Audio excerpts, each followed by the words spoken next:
வணக்கம், welcome to Gayatri சமையல். நான் இன்னைக்கு வடை செய்ய போறேன்.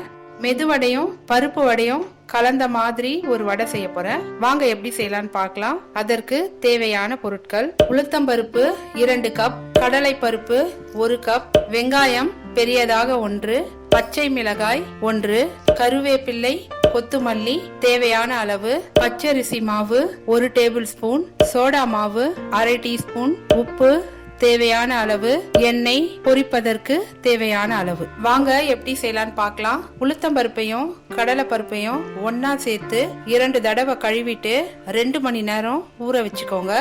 ஊறின பருப்பை இந்த மாதிரி அரைச்சி எடுத்துக்கோங்க. அரைச்சி வச்ச வடை மாவுல உப்பு, சோடா மாவு, பச்சரிசி மாவு, நம்ம கட் பண்ணி வச்சிருக்க வெங்காயம், பச்சை மிளகாய், கருவேப்பிள்ளை, கொத்துமல்லி, காய்ச்சின எண்ணெய் 1 டேபிள் ஸ்பூன் எல்லாத்தையும் சேர்த்து நல்லா பிசைஞ்சுக்கோங்க.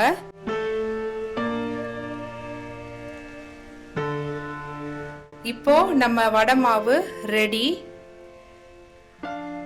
ஸ்டவ் மேல பேன் வச்சுட்டு எண்ணெய் சேர்த்துக்கோங்க. எண்ணெய் காஞ்சிடுச்சு. வடை தட்டி போட்டுக்கலாம் வாங்க.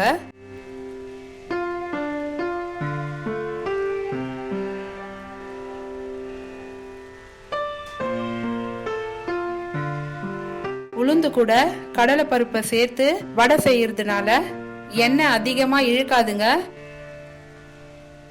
ரொம்ப டேஸ்டாவும் இருக்கும். பெரியவங்களுக்கு கூட கொடுக்கலாங்க. அவ்வளோதாங்க, சுவையான வடை ரெடி. லாஸ்ட் வீடியோல கேட்ட விடுகதைக்கு பதில் முட்டை. இன்றைய விடுகதை: பட்டு துணி சேலைக்காரி, நீல வண்ண ரவிக்கைக்காரி, அவள் யார்? இந்த விடுகதைக்கு பதில் தெரிஞ்சா கமெண்ட் பண்ணுங்க, வீடியோவை லைக் பண்ணுங்க, சேனலை சப்ஸ்கிரைப் பண்ணுங்க. வணக்கம்.